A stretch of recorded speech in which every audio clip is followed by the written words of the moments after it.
वैशाख माह के कृष्ण पक्ष की एकादशी को वरुथनी एकादशी के नाम से जाना जाता है। हर साल वैशाख माह के कृष्ण पक्ष की एकादशी के दिन वरुथनी एकादशी का व्रत रखा जाता है। इस दिन लक्ष्मी नारायण की पूजा करने से सभी प्रकार की मनोकामनाएं पूरी होती हैं। पंचांग के अनुसार एकादशी तिथि की शुरुआत होगी 23 अप्रैल की शाम 4:43 से और इसका समापन होगा 24 अप्रैल को दोपहर 2:32 पर। उदय तिथि के अनुसार एकादशी का व्रत 24 अप्रैल को रखा जाएगा।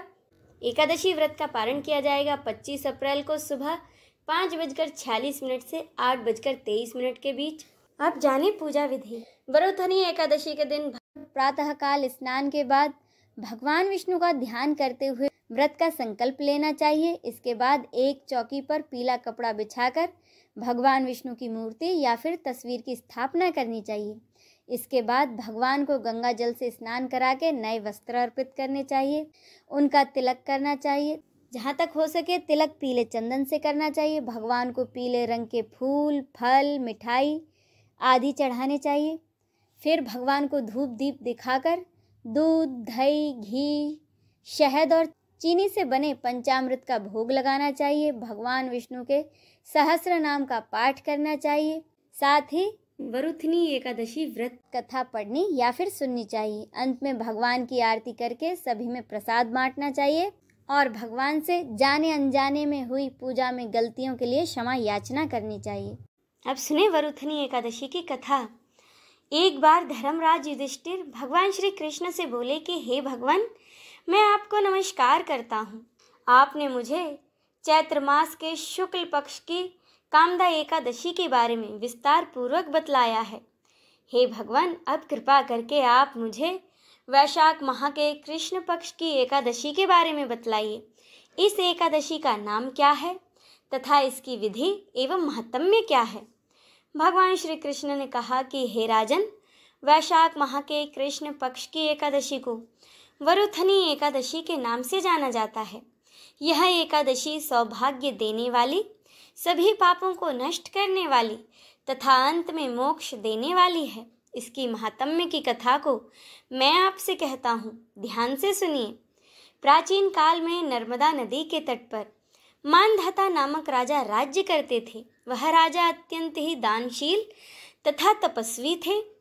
एक दिन जब वह जंगल में तपस्या कर रहे थे, तभी न जाने कहाँ से एक जंगली भालू आया और उसने राजा का पैर चबाना शुरू कर दिया। लेकिन राजा अपनी तपस्या में लीन रहे। कुछ देर बाद पैर चबाते चबाते वह भालू राजा को जंगल में घसीट कर ले गया।